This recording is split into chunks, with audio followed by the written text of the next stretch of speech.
Hello, I'm Kevin from Inequality. If you're a radio host and you're using ipDTL to host your show remotely, maybe from home, let me show you how you can use the hybrIP layout of ipDTL to your advantage. Right now, we're on the 2x remote layout up here.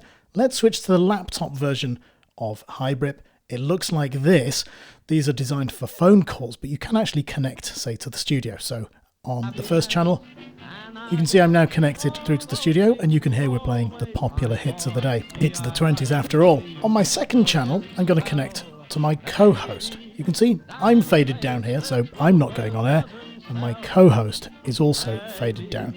I can use the talkback function here to talk to my co-host. Are you using a USB microphone there? I don't like to talk about that, mate. All right, fair enough.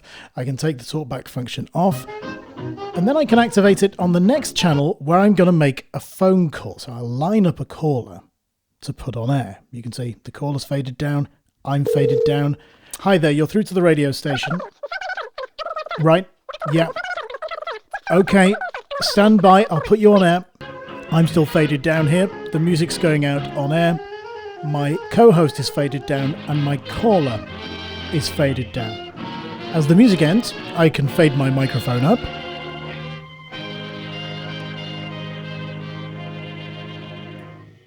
This is the Hot Rocking FM station. I'm Kevin. My co-host Mike is here.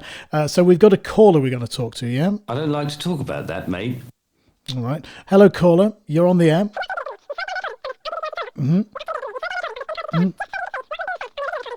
Yep. I couldn't agree more. Thanks for your call. And thank you for watching this tutorial from Inequality.